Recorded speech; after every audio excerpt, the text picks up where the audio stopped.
Pemirsa, Komisi Pemberantasan Korupsi baru saja menggelar konferensi pers mengenai kasus dugaan korupsi pembangunan Rumah Sakit Unair. Untuk mengetahui informasi lengkapnya, kita akan bergabung dengan reporter Tika Beremau dan juru kamera Bobby Tobing. Tika, apakah ada penetapan tersangka baru yang diumumkan oleh KPK dalam kasus dugaan korupsi pembangunan Rumah Sakit Pendidikan Unair? Ya, Tasya, benar sekali bahwa sore hari ini Komisi Pemberantasan Korupsi menetapkan seorang tersangka, yaitu mantan rektor dari Universitas Airlangga Surabaya tahun 2006-2015 atas nama Fasihul Lisan dalam kasus tindak pidana korupsi pembangunan Rumah Sakit Pendidikan dan Alat Kesehatan Universitas Airlangga Surabaya.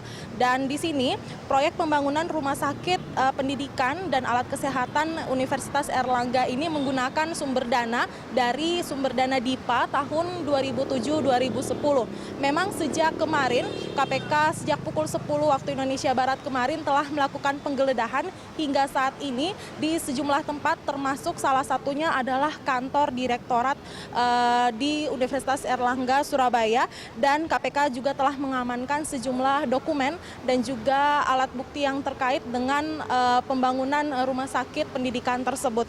Dan berikut adalah keterangan dari pihak KPK yang diwakili oleh pelaksana harian Kabiro Humas KPK Yuyuk Adriati beberapa saat yang lalu. Mengenai penggeledahan yang dilakukan kemarin dan hari ini. Jadi penggeledahan ini dilakukan terkait penyidikan kasus TPK pembangunan Rumah Sakit Pendidikan Unair dan Alkes Rumah Sakit Unair dengan tersangka FAS. Jadi penyidik hari ini menggeledah kantor Rektorat Unair di Surabaya itu sejak pukul 10 tadi pagi dan sampai saat ini masih berlangsung. Ya, memang di sini KPK telah menaikkan status kasus tersebut ke tingkat penyidikan dengan tersangka FAS, mantan rektor Universitas Airlangga tahun 2006-2015, yang juga pada saat pembangunan proyek tersebut menjabat juga sebagai kuasa pengguna anggaran. Adapun informasi yang kami terima, jumlah kerugian negara dalam kasus ini diperkirakan 85 miliar rupiah dari total nilai proyek senilai 300 miliar rupiah. Tasya. Ya, Tika, nama Lanyala Mataliti sempat disebut terkait dalam kasus dugaan korupsi pembangunan Rumah Sakit Pendidikan Unair ini. Apakah KPK juga akan memanggil Lanyala terkait kasus ini?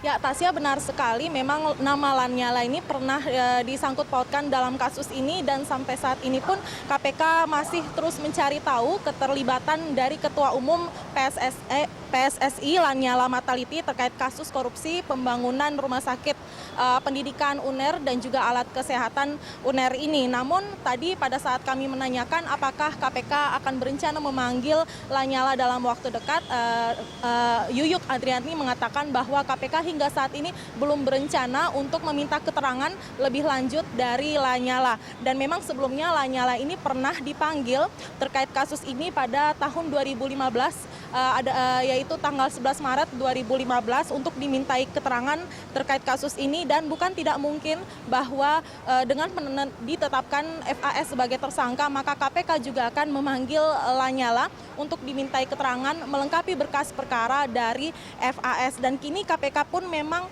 bekerja sama dengan Kejaksaan Tinggi Jawa Timur terkait Lanyala, karena status Lanyala saat ini sebagai tersangka korupsi di Kamar Dagang Industri Jawa Timur. Dan dalam kasus ini KPK juga telah menetapkan tersangka, yaitu Kepala Badan Pengembangan dan Pemberdayaan Sumber Daya Manusia Kementerian Kesehatan BGR dan Direktur Marketing PT Anugrah Nusantara Minarsi MIN, ditambah pada hari ini yang KPK telah dirilis pada sore hari ini, yaitu mantan rektor Unair, yaitu FAS atau yang bernama Fasihul Lisan. Tasya. Baik, terima kasih Tika. Pemirsa, itu tadi laporan Tika Beremau dan juru kamera Bobby Tobing langsung dari depan gedung KPK Jakarta.